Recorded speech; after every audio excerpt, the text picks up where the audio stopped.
ఒక అధికారంలో ఉన్న ఒక పార్టీని ప్రశ్నించాలన్నా ఎదిరించాలన్నా గెలిచిపోయిన తర్వాత అయితే అంతకుముందు అధికారులు ఉండే వాళ్ళని ప్రశ్నించడం ఓకే. ఏమీ లేనప్పుడు కూడా నేను ఏమాత్రం భయపడకుండా జగన్మోహన్ రెడ్డి అవినీతి అరాచకాల్ని దౌర్జన్యాల్ని గ్రూపు రాజకీయాల్ని గురించి కూడా తిరుమల గురించి కూడా నేను ఏమాత్రం భయపడకుండా నాకు ప్రాణాపాయ స్థితి ఉన్నా నాకు థ్రెట్ ఉన్నా కూడా నేను ఏమాత్రం తగ్గలేదని మీ అందరికీ తెలుసు. కాబట్టి నేను ఏది మాట్లాడదలుచుకున్నా నీతి నిజాయితీగా మాట్లాడతాను తప్ప ఏదో స్వలాభం కోసమో సొంతంగా ఏదో దాంట్లో నేను లాగాలనో మాత్రం కాదు. నేను ఎప్పుడూ రాజకీయాల్లో లేను. వన్స్ జగన్మోహన్ రెడ్డి ప్రభుత్వాన్ని గమనించిన తర్వాత నాలాంటి ఒక వ్యక్తి కూడా మాట్లాడకపోతే ఎలాగా అని ధైర్యం చేసి మాట్లాడాను.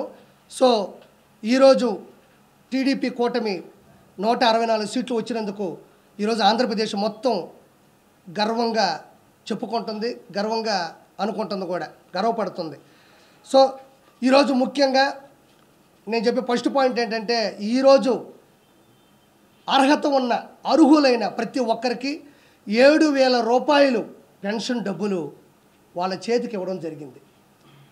ఈరోజు ఎంపీలు కానీ క్యాబినెట్ మినిస్టర్లు కానీ ఎమ్మెల్యేలు శాసనసభ్యులు కానీ అందరూ కూడా ప్రజల్లోకి వెళ్ళి చైతన్యపరుస్తూ వాళ్ళ ఆనందాన్ని ఇస్తూ వాళ్ళకి భరోసానిస్తూ 7,000 రూపాయలు పెన్షన్ కొడాలి నాని కానీ పేరు నాని కానీ మా నెల్లూరుడు అనిల్ కుమార్ యాదవ్ కానీ గెలవగానే 1వ తారీఖు కూడా రాలా, గెలవగానే మీరు అది ఇవ్వండి చూద్దాం అన్నారు.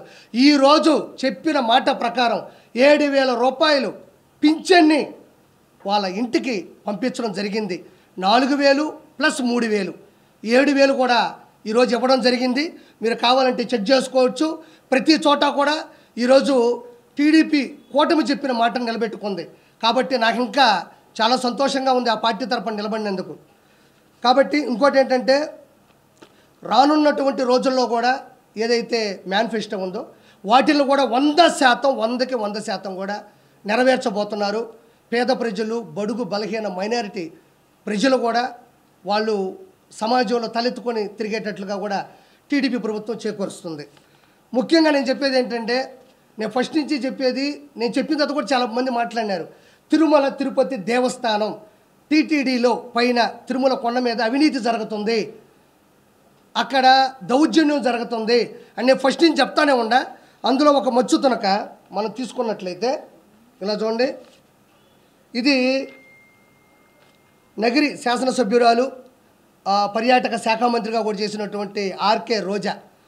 ఈవిడిది ఒకసారి మనం గమనించినట్లయితే చూడండి, Shrimati R K Roja member of legislative అసెంబ్లీలో ఈవిడ 2021 తారీఖున 20 మందికి విఐపి బ్రేక్ దర్శనాలు ఇచ్చింది.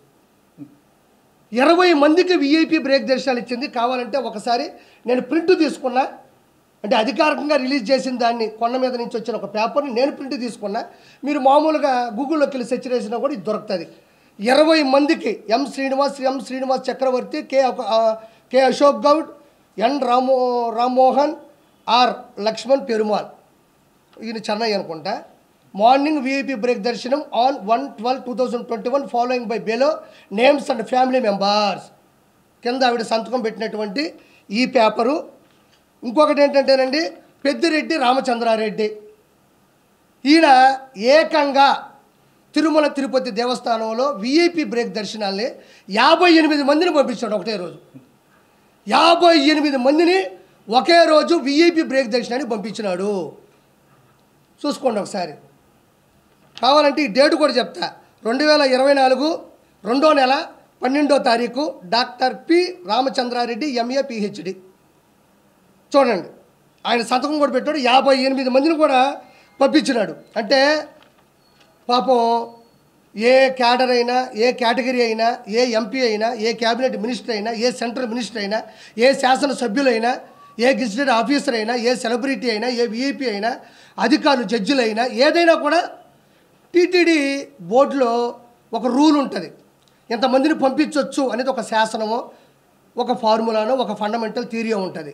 వీళ్ళు అడ్డదిడ్డంగా సంబంధం లేకుండా 151 సీట్లు వచ్చిన అధికార గర్వంతో, అహంకారంతో అధికార దుర్వినియోగంతో 58 మందిని పెద్దిరెడ్డి రామచంద్రారెడ్డి 20 మందిని రోజా అంటే ఒక్క రోజులో అతను 58 మందిని ఈవిడ 20 మందిని పంపించిందంటే 151 శాసనసభ్యులు 22 మంది ఎంపీలు ఇంకా సెంట్రల్ మినిస్టర్లు క్యాబినెట్ మినిస్టర్లు అంటే ఇద్దరే ఇంతమందిని పంపిస్తే ఒక రోజులో 365 ఇంటూ 5 సంవత్సరాల్లో ఈ ఎంపీలు సెంట్రల్ మినిస్టర్లు క్యాబినెట్ మినిస్టర్లు శాసనసభ్యులు వీళ్ళందరూ కలిసి వాళ్ళు ఒక్కొక్క లెటర్ హెడ్ మీద ఎంతమందిని పంపించుంటారని నేను అడుగుతా ఉండా.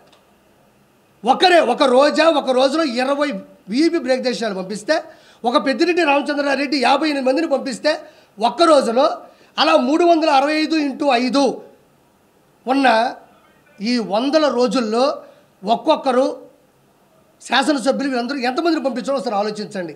ఇదంతా ఎందుకు చెప్తున్నానంటే పోయినారు, దేవుని దర్శించుకున్నారు, అయిపోయింది. కానీ ముఖ్యంగా గమనించాల్సింది ఏంటంటే ఇక్కడ సామాన్య భక్తులు తిరుపతి నుంచి తిరుమల కొండకి నడుచుకుంటూ వస్తారు. సర్వదర్శనం అని ఉంటుంది. క్యూ లైన్లోకి వెళ్ళిపోతారు. అక్కడి నుంచి కంపార్ట్మెంట్లోకి వెళ్తారు. ఆ నుంచి దర్శనానికి వెళ్తారు.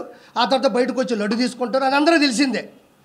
కానీ కొన్ని లక్షల మంది కోట్ల మంది కింద నుంచి నడుచుకొచ్చే సామాన్య భక్తులు, డబ్బులు లేని వాళ్ళు, నిజమైన దైవభక్తి కలిగిన వాళ్ళు, మాకెలా వీఐపీ దర్శనాలు వద్దు, మేము డైరెక్ట్గా దేవుణ్ణే చూడాలనుకుంటున్నాం, అది కదా నిజమైన భక్తి అనుకునే వాళ్ళు కూడా పైనుంచి అదే కింద నుంచి పైకి వచ్చి క్యూ లైన్లోకి వెళ్తారు.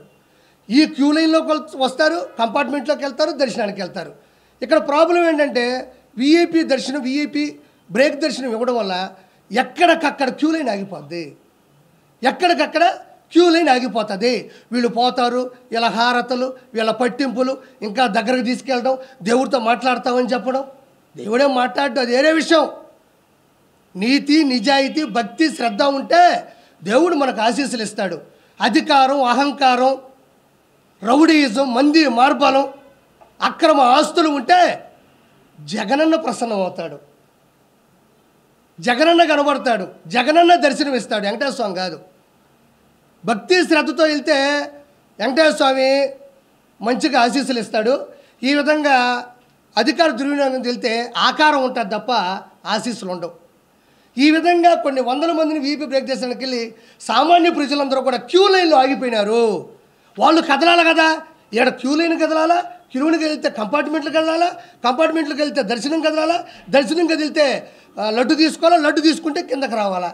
వీటి వల్ల ఎంత ట్రాఫిక్ జామ్ క్యూ లైన్లో జరుగుతుంటుందో ఒకసారి ఆలోచించండి. ఎంతమంది, ఇంకో మాట చెప్తున్నా, మీరు చర్లపల్లిలో జైలు చూస్తుంటారు, చెంచులగూడలో జైలు చూస్తుంటారు, నెల్లూరులో చూస్తుంటారు, రాజమండ్రిలో చూస్తుంటారు, అండమాన్ నికోబార్లో చూస్తుంటారు. కానీ 2019 నుంచి 2024లో తిరుమల కొండ మీద జైలును చూశారా? ప్రజలు భక్తులు చూశారు. క్యూ లైన్ కూడా లోపల బానిచ్చేసి డోర్లు వేసేసి ఏమాత్రం మంచినీటి సదుపాయం లేకుండా చేయడం, ఏమాత్రం అన్నప్రసాదం పొంగల్ కావచ్చు, లేకపోతే సాంబార్ అన్నం కావచ్చు లేకుండా చేయడం, ఏమాత్రం మజ్జిగ లేకుండా చేయడం. అంటే ఇక లోపలికి వెళ్తారు, పిల్ల జల్లా ఉంటారు, ముసలోళ్ళు ఉంటారు, థైరాయిడ్ పేషెంట్లు ఉంటారు, షుగర్ ఉంటుంది, బీపీ ఉంటుంది, కొంతమందికి ఆస్మా ఉంటుంది, కలుదిరి పడిపోతూ ఉంటాయి. లోపల పోతే కనీసం ఫ్యాన్లు కూడా తిరగనీయకుండా చేశారు. ఇలా లోపలికి వెళ్ళిన వాళ్ళని జైల్లో ఉన్న ట్రీట్మెంట్ కాదా ఇది? తిరుమల తిరుపతి కొండ మీద వెంకటేశ్వర ఆశీస్సుల కోసం వచ్చిన వాళ్ళకి జైలు జీవితాన్ని కొన్ని కోట్ల మంది ఈ 5 సంవత్సరాల కాలంలో అనుభవించారు.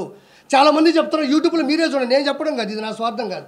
మీరు తొంగి చూస్తే లోపల ఫ్యాన్లు లేవు, తినడానికి తిండి లేదు, బయటికి రావడానికి దారి లేదు. అంటే ఇదేంటి జైలు జీవితం అంట. జైలు ఎంతకన్నా బాగా బతుకుతారు. ఇది అధికారికంగా చెప్పినటువంటి లోకేష్ బాబు గారి మాట ఇది. అంటే మనం ఎలక్ట్రానిక్ మీడియా ఉంటుంది, మన పేపర్లో వేసిన యూట్యూబ్లో వేసిన మాటే, అది మందే అవుతుంది అఫీషియల్. 6 లక్షల మంది విద్యార్థుల జీవితాలలో వెలుగులు. వైకాపా ప్రభుత్వ హయాంలో విద్యా దీవెన వసతి దీవెనకు 3,450 కోట్ల బకాయిలు పెట్టిన వైసీపీ ప్రభుత్వం. బకాయిలు ఉండడంతో విద్యార్థుల సర్టిఫికేట్లు రాకపోతున్న ఇబ్బందులను తొలగించేలా విద్యాసంస్థల యాజమాన్యాలను సర్టిఫికేట్లు ఇవ్వాలని ఆదేశించిన మంత్రి నారా లోకేష్. ఇది సంసారబద్ధమైనటువంటి గవర్నమెంటు. అంటే వచ్చే రాగానే పాపం ఎన్ని ఇబ్బందులు ఉన్నా కూడా ప్రవేశపెట్టారు. ఇంకోటి విద్యార్థులకు తీపి కదురు ఇదేనమ్మా, ఇంకేమైనా ఉందా? మెగా డిఎస్సి మీద కూడా సంతకాలు పెట్టారు. ఇంకోటి కూడా నవ్వుకుంటారు అందరూ. మంచి ముందు ఆంధ్రప్రదేశ్కి వచ్చింది, మంచి ముందు వచ్చింది పాపం. అంటే ఒక ఆవిడ అనింది, నిజంగా జరిగింది నెల్లూరులో, నా బట్ట వల్ల నా భర్త చచ్చిపోయాడు అనింది. వాస్తవం చెప్తున్నా, నా బట్ట వల్ల నా భర్త చచ్చిపోయాడు అనింది. బట్ట అనేది ఎవరో మీరే తీసుకోండి, నాకు అనవసరం. అది వెంకటేశ్వర సాక్షిగా చెప్తున్నా, ఇది జరిగింది. ఆ వెంకటేశ్వర స్వామితో పెట్టుకున్నాడు, అతను పోయాడు. ఇప్పుడు నేను పెట్టుకుంటే నేను పోతానుగా, నేనేం భయపడను. నా బట్ట వల్ల నా భర్త పోయాడు, నా పసుపు కుంకులు రాలిపోయాడు. ఏంటంటే ఏందయ్యా ముందు. ఇప్పుడు మా వాళ్ళు కష్టపడతారు, 500-700 సంపాదించుకుంటారు. ఆటో పనిచేసే ఆటో, టిప్పర్ దగ్గరికి వెళ్ళి టిప్పరు, ఎవరైనా కష్టపడతారయ్యా. వద్దన్నా వాళ్ళు తాగుతారు. తాగేదేదో మంచి ముందు తాగితే పాపం తిని కడుపు నిండా కాసేపు పరిస్థితి అరసరి పడుకుంటారు. ఈయన బట్ట వచ్చాడయ్యా, అసలు మొత్తం కిడ్నీలు, ఆ లివర్లు మొత్తం అంతా చెడిపోయి వాళ్ళంతా పిచ్చెక్కిపోయి వాళ్ళకి అర్థం కాని రీతిలో ప్రవర్తించాడు. నాకు ఈ చిన్న వయసులో నా భర్త చచ్చిపోయాడు నా బట్ట వల్ల. నేను ఈరోజు భగవంతుడి దయ వల్ల మంచి ముందు, అంటే ప్రతి కల్చర్లో ఇది ఒక భాగం. జగన్మోహన్ రెడ్డి లాగా నేను సంపూర్ణ మద్యపాన నిషేధం చేస్తా అని చెప్పి అందరికీ ఎడ్డిమడ్డి మందు పోసే పాపం వాళ్ళని నాశనం చేయలే. చెప్పినారు, మంచి ముందు తీసుకొస్తున్నారు. ఈరోజు బ్రహ్మాండంగా కింగ్ఫిషర్ బీర్ వచ్చింది, రాయల్ ఛాలెంజ్ వచ్చింది, మంచిగా బ్రాండ్లు వచ్చినాయి దేవుడి దయ వల్ల. అంటే మరి దేవుడి దగ్గరికి వెళ్ళకుండా దేవుడి దయ వల్ల మంచి బ్రాండ్లు వచ్చినాయి. కాబట్టి ప్రక్షాళన మొదలైంది. మంచి విధి విధానాలు కూడా అక్కడ మొదలైపోయినాయి. మర్చిపోయినా మా రవి అన్న మంచి, థ్యాంక్ యూ సో మచ్. ఈరోజు రెండు విషయాలు చెప్తాను అన్నయ్య. 2 విషయాలు గొప్ప ఏంటంటే, జగన్మోహన్ రెడ్డికి కడుపు నిండా అన్నం తిన్నా ఒప్పదు, జగన్మోహన్ రెడ్డికి మంచి ఇల్లు ఉన్నా ఒప్పదు. ఎందుకంటే టిట్కో ఇల్లు 2,62,000 టిట్కో ఇళ్ళను పూర్తి చేసి టీడీపీ గవర్నమెంట్ హయాంలో చేసి ఇస్తే, ఆ మనిషి లక్షల ఇళ్ళని ఒక్క రూపాయి కూడా మళ్ళీ ఖర్చు పెట్టకుండా ఉన్న వాటిని రంగులు 300 కోట్ల రూపాయలని ప్రభుత్వ కార్యాలయాలకి, ఇలా టిట్కో ఇళ్ళకి 300 కోట్ల రూపాయలు పార్టీ జెండా రంగునేసి వాటి అలా వదిలేశాడు. కానీ ఒక్క టిట్కో ఇళ్ళను కూడా ఎక్కడ ఇస్తే టీడీపీ గవర్నమెంట్కి, చంద్రబాబు నాయుడుకి మంచి పేరు వస్తుందని భయపడి ఓర్వలేక, ఓర్చుకోలేక, స్టాలిన్ని చూసి నేర్చుకోలేక ఆ మనిషి అధికార దుర్వినియోగం, అహంకారంతో అన్ని ఇళ్ళను వదిలేసి నేను వెళ్ళాను నెల్లూరుకి. చూస్తే మీకు నమ్మరన్నా, కళ్ళల్లో నీళ్ళు తిరిగిపోయినాయి. 500 రూపాయలు పెట్టి కొన్ని 100 మంది పేదవాళ్ళు ఇచ్చుంటే ఆ ఇళ్లలో కండోమ్ ప్యాకెట్లు, ఆ ఇళ్లలో బీరు బాటిళ్ళు, ఆ ఇళ్లలో కత్తులు, కటార్లు, పాములు, జర్రులు. అంటే వైఎస్ఆర్సీపీకి దౌర్జన్యానికి, రౌడీజాలకి అడ్డాలుగా వాడుకున్నారు తప్ప టిట్కో ఇళ్ళని ఒక్కరికి కూడా ఇచ్చిన పాపం లేదు. అక్కడ ఎన్ని కిడ్నాపులు జరిగాయో, ఎంతమందిని చంపేశారో, ఎవరిని కొట్టారో అనేది ఒక్కటి కూడా చెయ్యకపోగా అక్కడ గోళ్ళన్నీ మళ్ళీ పగిలిపోయినాయి, అక్కడుండే గ్లాసులన్నీ మొత్తం పగిలిపోయినాయి, అవి కూడా పోయినాయి. రెండో పాయింట్, అన్న రవీణ చెప్పినట్టు అన్నా క్యాంటీన్లు కొన్ని వందల క్యాంటీన్ని పట్టణాభివృద్ధిలో, పట్టణంలో పెడితే, కొన్ని వందల క్యాంటీన్ని పట్టణాల్లో పెడితే వాటిని ఉన్న పొలంగా, అంటే పేదవాడు 5 రూపాయలకి మంచి భోజనం, టిఫిను, రాత్రి అన్నం. చంద్రబాబు నాయుడు గారిది ఏంటంటే అన్నం బాగుండాలా, తిన్నంత పెట్టండి, ప్లేట్ మిల్చేయాలి, తిన్నంత ఉండాలా, సరిపోవాలా, శుచి శుభ్రత ఉండాలా, మన ఇళ్ళలో ఎడతింటాం అట్టే పెట్టాలా, పొగలు కక్కుతా ఉండాలా. ఇది ఎన్టీ రామారావు గారి ధ్యేయం అంట. ఏ పేదవాడు మంచి భోజనం లేకుండా కడుపు ఆకలితో చచ్చిపోకూడదన్న ధ్యేయంతో పుడితే అన్నిటిని పగలగొట్టి, అన్నిటిని విసిరేసి సచివాలయాలుగా, బరిలు కొట్టాలుగా, కొన్ని మళ్ళీ వైఎస్ఆర్సీపీ అడ్డాలుగా, కొన్ని కూల్చివేత చేసి ఈరోజు అన్నా క్యాంటీన్లు మొత్తం కొన్ని 100 కోట్ల రూపాయలని దుర్వినియోగం చేశాడు. అక్కడేమో లక్షల కోట్లు టిట్కో ఇల్లు డబ్బులు నాశనం చేశాడు. ఇప్పుడు మళ్ళీ చెప్పిన వెంటనే చిత్తూరులో మన జగన్మోహన్ నాయుడు, జగన్ అంటే ఆ జగన్ కాదయ్యా, ఇతను మంచోడే, నా స్నేహితుడే, జగన్మోహన్ నాయుడు అని చిత్తూరు ఎమ్మెల్యేగా గెలిచాడు భారీ మెజార్టీతో, విజయానందరెడ్డి మీద, గంజాయి మీద గెలిచాడు, గంజాయి విజయానందరెడ్డి మీద. అతను ఓపెన్ చేశాడు, మంచి భోజనం, మంచి టిఫిన్ పెడుతున్నాడు. నారాయణ గారు కూడా ఇప్పుడు ఒకటి ఓపెన్ చేస్తారు. ఈ విధంగా 300 నుంచి 400 వరకు, నా దేశం వరకు అన్ని పట్టణాల్లో కూడా, అన్ని టౌన్లో కూడా మొత్తానికి రెడీ అవుతున్నాయి. మొత్తానికి ప్రక్షాళన జరిగింది, మొత్తానికి మంచి గవర్నమెంట్ వచ్చింది. నేను వీళ్ళందరూ కూడా కోరుకునేది అంటే, ఆ వెంకటేశ్వర సాక్షిగా చంద్రబాబు నాయుడు గారు కానీ, లోకేష్ బాబు గారు కానీ, వీళ్ళందరూ కూడా ఏ మాత్రం ఇగో లేకుండా, ఏ మాత్రం కల్తీ లేకుండా, ఏ మాత్రం బూతులు లేకుండా వీళ్ళందరూ చాలా స్వచ్ఛందంగా చాలా స్వేచ్ఛగా రాజకీయం చేస్తున్నారు. కాబట్టి రానున్న రోజుల్లో యువతకు కానీ వృద్ధులకు కానీ చిన్నపిల్లలకు కానీ పెళ్లి చేసుకున్న అందరికి కూడా మంచి సదుపాయాలు ఉంటాయి. ఆ వెంకన్న సాక్షిగా ఈ ఆంధ్ర రాష్ట్రం మంచి అభివృద్ధిలో కల మనస్ఫూర్తి కోరుకుంటున్నాను. మీరు మీ సపోర్టు నాకు ఇప్పటి నుంచి కాదు ఎప్పటి నుంచో ఉంది. ఎప్పుడూ నా అంశాన్ని జనాలు తీసుకెళ్ళడంలో ఏ ఒక్కరితో నాకు తెలియదు, కానీ నాకు ఏ రోజు మీడియా సపోర్ట్ తగ్గదు. నా పాయింట్లు చాలా ఇంట్రెస్ట్గా వింటారు. కాబట్టి ఇది విషయం జనాలకు తెలియాలని కోరుకుంటున్నాను. రోజా గారి పరిస్థితి మంచి క్వశ్చన్ అడిగాం. రోజా గారు 3,000 కోట్ల రూపాయలు సంపాదించుకొని చెన్నైలో ఒక మంచి ఇల్లు కట్టుకుంది. బీచ్లో అలలు వచ్చి కాళ్ళకు తగులుతుంటాయంట. బాగా ఇంత తాగి ఇంత ఊదుమొహం వేసుకొని సంపాదించిన డబ్బుల్ని వెనకబెట్టుకొని బతుకుతూ ఉండాలి. ఖచ్చితంగా ఒకటైతే వాస్తవం చెప్తా ఉండా, వాళ్ళు రానున్న 5 సంవత్సరాల్లో కూడా మన ప్రభుత్వం అని చెప్పేసి అరాచకాల్ని కప్పెట్టుకోవాలి, దౌర్జాల్ని కప్పెట్టుకోవాలి. అలానే వదిలేసినారు వాళ్ళు. వచ్చేది మనమే 151 పోతే ఒక 20 పోతాయి, లేకపోతే ఒక 30 పోతాయి, లేకపోతే ఒక 50 పోతాయి. 100 వస్తే చాలు రాగానే దౌర్జన్యం చేసి ఆ 75 కూడా లాగేసుకొని 170 చేసేద్దాం అనుకున్నారు. కానీ వాళ్ళు ఊహించాలి వెంకటేశ్వర స్వామి ఇస్తాంతాడని. వెంకటేశ్వర స్వామి కూడా పొత్తు పెట్టుకున్నాడు, ఇవిడికి తెలియదు. కాబట్టి ఈరోజు ప్రతి ఒక్క ఎమ్మెల్యే ప్రతి ఒక్క మినిస్టరు అందరూ 1,000 కోట్లు లాగేశారు. అందరి మీద కూడా ఛార్జ్ షీట్ ఫైల్ అవుతుంది, అందరి మీద కూడా కేసు పడుతుంది, కోర్టుకి వెళ్తారు.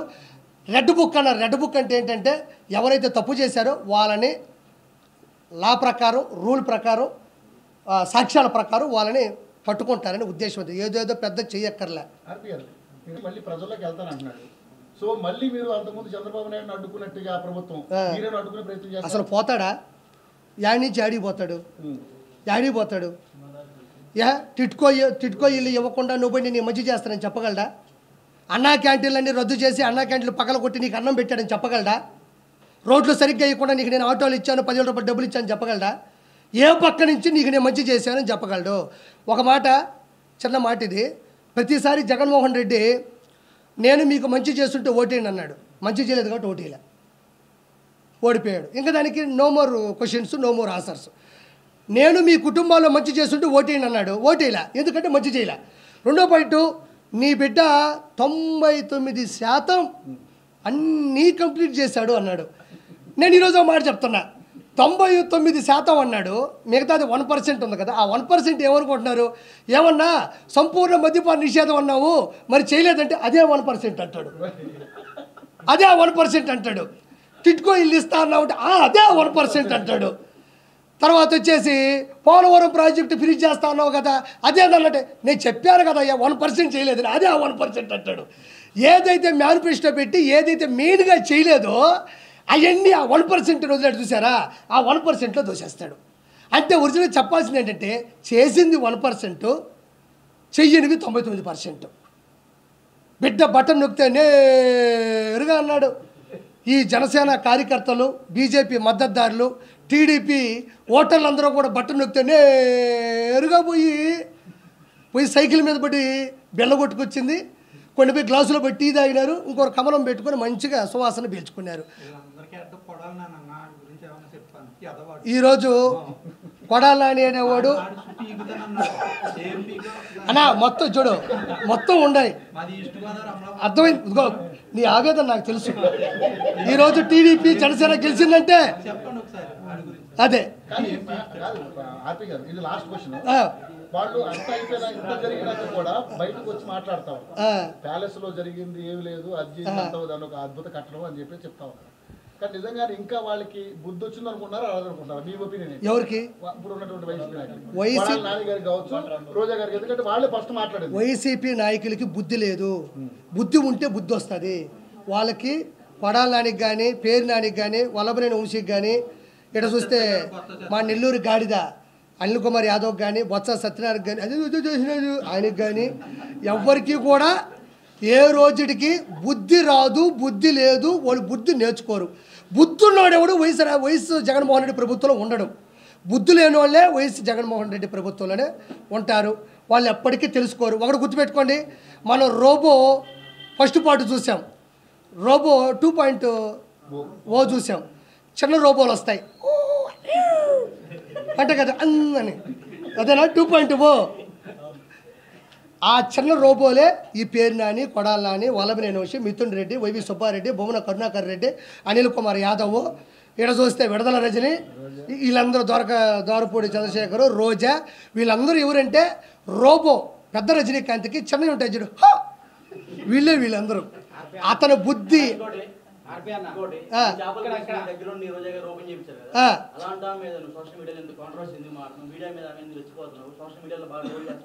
మంచి మాట అడిగావు. నేను చెప్దాం అనుకున్నా మర్చిపోయావు, నువ్వు గుర్తు చేసావు, నీకు ధన్యవాదాలు. సరే ఒక మాట చెప్తా, చెప్తా వస్తున్నా. ఇక్కడ చాలా రేట్లు ఉన్నారు. ఒక పాయింట్ అన్నా వాడు చెప్తా, గుర్తుపెట్టుకోండి. సైలెన్స్ అన్న, ఒక పాయింట్ చెప్తున్నా. ఆర్కే రోజాని నేను రోజమ్మ అన్న సందర్భాలు ఉన్నాయి, రోజా మేడం అన్నాను. నేను చాలా సందర్భాల్లో పొగిడాను. ఎక్కడి వరకు జడ్జిమెంట్ నుంచి, మా షోకాడి నుంచి ఆవిడ ఉన్నటువంటి సింప్లిసిటీ వరకే నేను బతికిన పరిధిలో నాకు అవసరం. నేను మనసు నా రాష్ట్రాన్ని సర్వనాశనం చేస్తున్నారు, అందులో రోజా కూడా ఒక భాగం అయిపోయింది అని నేను తెలిసినప్పుడు, నేను రాజకీయాల్లోకి వచ్చినప్పుడు, రాజకీయాల్లోకి వస్తే అటాక్ చేయాలి, తిట్టాలనే పద్ధతి కాదు. ఆవిడ తప్పు చేసింది కాబట్టి చిన్న ఆర్టిస్టులు, చిన్న చితక ఆర్టిస్టులు. నేను ఈరోజు ఒక మాట చెప్తా ఉండా, ఈరోజు ఆవిడ జడ్జిమెంట్కి వచ్చి డబ్బులు తీసుకుంది, టీమ్ లీడర్గా నేను డబ్బులు తీసుకుని ఆవిడ పని ఆవిడ చేసింది, నా పని నేను చేశాను. ఎక్కడే వాడు స్వచ్ఛందంగా వచ్చే అయ్యో ఆర్పీ వచ్చాడు స్కిట్ చేస్తున్నాను, నేను పొగడాలా, వాడిని నేను నిలబెట్టాలని ఎవడు రారు. నేనేమో రోజా గారు వచ్చారు ఆవిడ జడ్జిగా నిలబడాలని నేనేమో ఊరికే స్కిట్లు చేయలే. ఎవరు డబ్బులు వాళ్ళు తీసుకున్నా, ప్రొడ్యూసర్ కూడా సంపాదించుకున్నాడు. ఎవడి పని వాడిది, ఆడితే ఒక వ్యాపారం. వాళ్ళు డబ్బులు పెట్టుకొని ఎవరైతే ఛానల్స్ పెట్టుకున్నారో, ఛానల్స్ తీసుకున్నారో వాళ్ళు ఆనందంలో వాళ్ళు డబ్బులు పెట్టారు, వాళ్ళు బతికారు. నేను ఎవరైనా వాడు చెప్తున్నా, ఈరోజు చిరంజీవి గారు మంత్రి అయిన తర్వాత చీర పెట్టి, కడుపు నిండా అన్నం పెట్టి, ఆ రోజంతా ఆవిడని సంతోషపెట్టి, సంతోషం అమ్మా, ఒక ఆడపిల్ల ఉండి, ఒక హీరోయిన్ ఉండి, నా కొలీగ్ ఉండి, నువ్వు ఈరోజు మంత్రి పదవి వచ్చిందని పైన ఆయన చీర పెట్టి, కడుపున అన్నం పెట్టి, సరదాగా ఇంట్లో కాస్త కూర్చోబెట్టి పంపించిన పక్క రోజే ఈ రోజా పవన్ కళ్యాణ్ పట్టుకొని తిట్టలేదా? పవన్ కళ్యాణ్ గారిని ఆవిడికి సిగ్గు లేదా? అలాంటప్పుడు చిరంజీవి గారిని పట్టుకొని తిట్టలేదా? నాగబాబు గారిని పట్టుకొని తిట్టలేదా? ఏ రోజు తిట్టలేదా? అదే రోజా, ఆర్కే రోజా చిరంజీవి గారితో ఎన్ని సినిమాలు హీరోయిన్గా చేయలేదు? ఎన్నిసార్లు వాళ్ళు కలిసి భోంచేస్తుంటారు, ఎన్నిసార్లు వాళ్ళు సీన్లు డైలాగులు ఇద్దరు కలిసి మాట్లాడుకొని ఉంటారు, ఎన్నిసార్లు ఒకరినొకరు ప్రోత్సహించుకొని ఉంటారు. బాలయ్యబాబు గారిని పెట్టుకుని ఎన్ని తిట్లు తిట్టలేదు, బాలయ్యబాబు గారు ఎన్ని సినిమాలు చేయలేదు? ఒకసారి వికీపీడియా కొట్టి చూడండి. వాళ్ళు ఏ పాపం చేశాను తిట్టా, నువ్వన్నా పాపం చేసావు, ఏ పుణ్యము చేయలే. 3,000 కోట్ల రూపాయలు నగిరి ప్రజల మీద సంపాదించావు కాబట్టి నేను ప్రశ్నించా. నీకు దమ్ముంటే నన్ను ప్రశ్నించు, ఎవరిని తిట్టకూడదు. నేను ఒకటే మాట చెప్తున్నా, నువ్వు జడ్జి చేసినంత మాత్రానో, నువ్వు నాకు దగ్గరైనంత మాత్రానో నువ్వు రోడ్లకి పోతే ప్రశ్నించకూడదా? నువ్వు జడ్జి అయినంత మాత్రానో, నాకు దగ్గరైనంత మాత్రానో గంజాయి అమ్ముతుంటే ప్రశ్నించకూడదా? నువ్వు జడ్జిమెంట్ ఇచ్చినంత మాత్రానో, నాకు దగ్గరైనంత మాత్రానో నువ్వు బూతులు నాయకుల్ని తిడతా ఉంటే నేను ప్రశ్నించకూడదా? నువ్వు జడ్జి అయినంత మాత్రానో, నాకు దగ్గరైనంత మాత్రానో నగిరి అభివృద్ధిని పూర్తిగా సున్నా చేస్తే నేను ప్రశ్నించకూడదా? నాకు దగ్గరైనంత మాత్రాన నువ్వు ఏది చేస్తున్నా సరే ఏ రోజు జీవితంలో ఆ రోజు కలిసి భోంచేసాం కదా, ఆ తర్వాత జరిగే యదవ పనులకి ఈ ఒక్కరోజు తలుచుకుంటే రాష్ట్రాలు కాదు రాజధానులు కూలిపోతాయి. ఒక విషయం చెప్తాయండి, దాడి జరిగితే నా మొహం మీద ఒక దెబ్బ అన్నా కొడతారు, దెబ్బలు ఏమైనా ఉన్నాయో చూసుకున్నాను. అయినా వాడు చెప్తే గుర్తుపెట్టుకోండి, అది జరిగినా నేను దాన్ని ఎలా రికవరీ చేయాలో తెలుసు, నేను ప్రెస్ మీట్ పెట్టుకొని మాట్లాడతాను తెలుసు, చేసిన తప్పు నిలదీయగలను. నా చేపల పులుసు మీద పడితే నా మీద పడ్డట్టే. నా చేపల పులుసు అంటే నా దగ్గర తీసుకున్న వాళ్ళు కావచ్చు, నేను ఇచ్చిన వాళ్ళు కావచ్చు, నాయి కావచ్చు. నేను అంత ఈజీగా ఇన్నోసెంట్ నేను కాదు. నేను జగన్మోహన్ రెడ్డినే నేను ఎలక్షన్స్ ముందే ప్రశ్నించినవాడిని. నేను ఎవరైనా నా దాని మీద దాడి జరిగితే నేను ఎక్కువ పెడతా. ఇప్పుడు విజయవాడలో నేను పెడతాను, ఎవరిని ఆపని చెప్పి చూద్దాం. విజయవాడలో నాకు తెలిసిన ఒక ఫ్రాంచైజీ ఓనర్ తీసుకున్నాడు, నేను కూడా అందులో భాగంగా ఈరోజు విజయవాడలో పెడుతున్నా, కొత్త రాజధానిలో పెడుతున్నా. ఎవడు చాపుతాడు ఆపని చెప్పి చూద్దాం. నేను ఆడే ఉంటా, ఆ రోజు ఏ దాడి చేస్తారో చేయమని చెప్పు. నేను ఆడే ఉంటా, గుమ్మడికాయ నేనే కొడతా, నేనే వడ్డిస్తా, నేనే కూర వండుతా, ఎవరు దాడి చేస్తారో చేయమని చెప్పు. నేను ఆ రోజు కూడా ఆ ముందు రోజు ప్రెస్ మీట్ పెడతా. విజయవాడలో నేను పెట్టే నెల్లూరు పెద్ద చేపల పులుసు మీద ఎవరు దాడి చేస్తారో చూద్దాం రమ్మనం. ఏమంత ఈజీ? ఇది ప్రజాస్వామ్యం, ఇది ప్రజల కొరకు, ప్రజల చేత రాసినట్టు రాజ్యాంగంలో ఉన్న ప్రజలు మనం ఇష్ట ప్రకారం వచ్చి దాడులు చేస్తుంటే లా ఎట్టబోయింది, పోలీస్ డిపార్ట్మెంట్ ఎట్టబోతుంది, సెక్షన్లు ఎట్టబోతాయి, ప్రజలు ఎట్టబోతారు, మీడియా ఎట్టబోతుంది, ఆడిపోతాయి, సీసీ కెమెరాలు ఎట్టబోతాయి. అంత ఈజీ అనుకున్నారు. ఒక దాడి చేయాలంటే అంత ఈజీగా ఉండదు. దేని మీద దాడి చేసినా అది నా మీద చేసినట్టే, అంత ఈజీగా నేను వదిలిపెట్టను. నాకు ఇప్పుడు నీకు కూడా గుర్తుపెట్టుకో, ఇప్పుడు ఒక మెస్సకు పోయినావు, అన్నం తిన్నావు, ఏమమ్మా పచ్చడి లేదు అన్నాడు, ఆడంటే ఇంకా నా మెస్సకు రావద్దు అన్నాడు. మెస్స రావద్దు, నువ్వు మెస్సకు పోతా, ఏమయ్యా 150 రూపాయలు డబ్బులు తీసుకున్నావు, మెస్సలో భోజనం పెట్టావు, సాంబార్ బాగాలేదు, పచ్చడి బాగాలేదు, ఒక హితువు చెప్పావు, అంత మాత్రం నువ్వు నా మెస్సకు రావద్దు అన్నాడు. నీ మెస్సకు రాను, ఇంకో మెస్స పెడతా, లేదా మా ఇంట్లో తింటా, లేదా నేను వండుకుంటా, లేదా పెరుగు పెట్టు, లేదా స్విగ్గీ జొమాటో పెట్టుకుంటా. అంత మాత్రం అల్లు అర్జున్ గారి సినిమాలో మాత్రమే చెయ్యాలని ఎవరు రాసి పెట్టుందా? మీరు అడిగారు, నేను ఆయన నిందించట్లే. క్వశ్చన్ దానికి నేను తప్పించుకోకూడదు, నేను తప్పించుకోవాల్సిన అవసరం లేదు కాబట్టి అది వదిలేసి ఇప్పుడు అది వద్దు నేను అలా. సినిమా ఇండస్ట్రీ చిత్తూరు నాగయ్య గారి టైంలో నుంచి చిరంజీవి గారి టైం వరకు వచ్చింది. కెమెరామ్యాన్లు విఎస్ఆర్ స్వామి గారి దగ్గర నుంచి, చోటా గారి దగ్గర నుంచి ఈ రోజు వరకు వచ్చింది. కమెడియన్లు, 24 crafts, film chamber, producer council, junior artist సంఘం, ఏమన్నా కెమెరా సంఘం, కెమెరా ఆర్టిస్టులు, కెమెరామెన్, ఇవన్నీ పెద్ద పెద్ద క్రాఫ్ట్స్. అవి ఎవ్వరు ఏ దాన్ని అణిచివేయలేరు. నాకు ఆ రోజు జరిగి తప్పు అనిపించిందా నేను చెప్పా, ఈరోజు నిలబడ్డాను అంతే. నేను ఆ విషయం నేను వెనక్కి తగ్గను. ఇప్పుడు మీరు అడగకపోతే నేను చెప్పేవాడు కాదు, ఎప్పటికైనా కట్టుబడి ఉంటా. నీకు దమ్ము ఉంటే నేను బతుకున్నంత కాలం నువ్వు నన్ను రోజు ప్రశ్నిస్తూ ఉండు. నేను కట్టుబడి ఉంటా, నేను కట్టుబడి ఉంటా, నేను కట్టుబడి ఉంటా. పోతామండి, ఏ రోజు బావు. షుగర్ వస్తే పోవట్లేదా, థైరాయిడ్ వస్తే పోవట్లేదా, అంతు పట్టిన జబ్బు వస్తే పోవట్లేదా, ఎదిరించి పోదాం, ప్రశ్నించి పోదాం, ఎదుటి క్వశ్చన్ చేసి పోదాం, ఏముంది దాంట్లో? నాకేం ఇబ్బంది, తీసుకోకపోతేనే ఇబ్బంది, నాకు ఏ రోజు ఇబ్బంది అనిపించదమ్మా. ఏమంటే ఈరోజు జబర్దస్త్లో కానీ, ఈరోజు ఉన్న 175 మంది శాసనసభ్యులు కానీ, 25 మంది క్యాబినెట్ 25 మంది ఎంపీలు కానీ, క్యాబినెట్ మినిస్టర్లు కానీ, వాళ్ళు కూడా నాలాగే ఒక అమ్మ అబ్బకి పుట్టి వచ్చిన వాళ్ళే. వాళ్ళు కూడా వాళ్ళ సంఘర్షణ స్థితి, వాళ్ళు ఉద్యమం కావచ్చు, వాళ్ళ డిగ్రీ కాలేజీల్లో వాళ్ళు లీడర్లు అయి ఉండొచ్చు, తర్వాత ఏదో ఒక ఉద్యమం మీద వాళ్ళు తిరుగుబాటు చేసి ఉండొచ్చు, ఆ తర్వాత కాలంలో రాజకీయాల్లోకి వచ్చి ఉండొచ్చు, నిలబడి ఉండొచ్చు. అది ఎవరికి వ్యతిరేకం కాదు, ఎవరికి వ్యత్యాసం లేదు. నాకు అనిపించింది, నా బాడీలో అది ఉంది, నేను ప్రశ్నిద్దాం అనుకున్నా, ప్రశ్నించానంతే. ఒకసారి ముందుకెళ్ళిన తర్వాత క్షమాపణ చెప్పే పరిస్థితి ఏ రోజు నేను తెచ్చుకోను. క్షమాపణ చెప్పే విధంగా నేను తప్పు చేయను. నా జీవితంలో నేను ఎవరికి క్షమాపణ చెప్పను.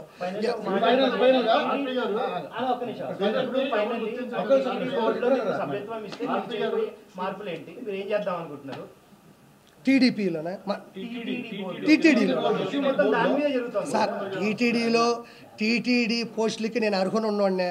నాకు అర్హత ఉందా, లేకపోతే మనం ఏదో 10 మైకులు పెట్టుకొని మాట్లాడేంత మాత్రం అది అర్హత అని నేను అనుకోను. మనకి ఒక సామాన్యుడిగా ఈ రోజుకి ఇదిగో నేనే కండువా తెచ్చుకున్నా, నేను వేసుకున్నా, నేను మాట్లాడుతూ ఉన్నా, నేను స్వచ్ఛందంగా చేస్తున్నా. నేను మామూలుగా వెళ్ళానన్న, నేను వెళ్ళిన పద్ధతి కరెక్ట్ కాదు, ఆ పాయింట్ కూడా కరెక్ట్ కాదు. నేను వెళ్ళి కలిసే పద్ధతి అమ్మా. పాలిటిక్స్ అంటే నేను అవునమ్మా అమ్మా, ఇదిగో ఇలానే ప్రతి వారం ప్రెస్ మీట్ పెట్టుకుంటాను, అందరినీ పిలుస్తాను, ఆ వారంలో జరిగిన ప్రతి పని మీద నేను మాట్లాడతాను అంతే.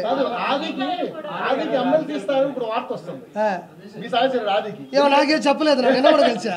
ఎందుకంటే పవన్ కళ్యాణ్ జనసేన నుంచి బాగా గట్టిగా ఫైట్ చేశాడు. అవును చేశాడు. ఆదికి ఎమ్మెల్సీ ఇచ్చే అవకాశం ఉందని చెప్పేసి వార్తలు చూసాం. అది ఓకేనా? జరిగే అవకాశం వస్తే చాలా మంచిది, ఎందుకంటే పాపం చాలా సంవత్సరాల నుంచి కష్టపడ్డాడు. అలాంటి వాళ్ళకి వస్తే ఆలియా ఆది అని వెళ్ళింది, ఆలీ గారితో నాకు సంబంధం లేదు. ఆది అయ్యా ఆలీ గారు ఆయన వెళ్ళిపోయారండి, ఆలీ గారు వెళ్ళిపోయారు. ఓసారి గారి గురించి వదిలేండి, నేను అన్నాను, నేను మాట్లాడాను అతను అనే. అవును ఎవరు ఖచ్చితంగా పెడతా.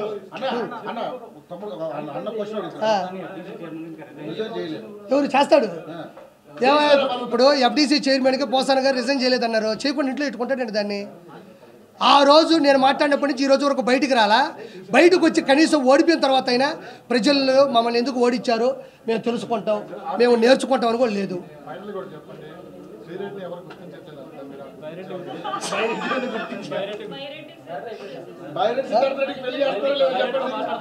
అమ్మా బైరెడ్డి, ఇప్పుడు శ్రీరెడ్డిని ఎవరు గుర్తించట్లేదు అంటున్నారు, మంచి పాయింట్.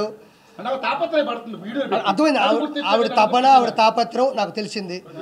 ఇప్పుడు బైరెడ్డి కూడా వయసులో ఉన్నాడు, పొరకలు వేస్తున్నటువంటి వయసు. ఉత్సాహమైనటువంటి ఉత్సుకతతో కూడినటువంటి వయస్సు. కాబట్టి నువ్వు ఎలాగో వన్ సైడ్ లవ్ కాబట్టి ఒకసారి ప్రపోజ్ చేయి, వెళ్ళు బైరెడ్డి సిద్ధార్థ రెడ్డి దగ్గరికి వెళ్ళు. బయటకు వచ్చేస్తే పట్టేసుకున్నారు కదా, పట్టేసుకుంటారు భయం కదా. అతను కూడా పట్టేసుకుంటారు. అతనికి ఏముంది ఇప్పుడు, ఇద్దరు కలిసి అంటే ఇద్దరు కలిసి ఒకరినొకరు అర్థం చేసుకోవడమే నిజమైనటువంటి పరమార్థం. ఇప్పుడు వైఎస్ఆర్సీపీ వెళ్ళి బైరెడ్డిని పిలిపించుకొని ఇద్దరు మాట్లాడుకొని ఏమ్మా ఏంది పరిస్థితి ఏంది అనుకుంటే వాళ్ళ ఇష్టాలు వాళ్ళవి. అందరికీ వచ్చారు, అందరికీ సంతోషం. ఓం నమో వెంకటేశాయ. జై శ్రీరామ్.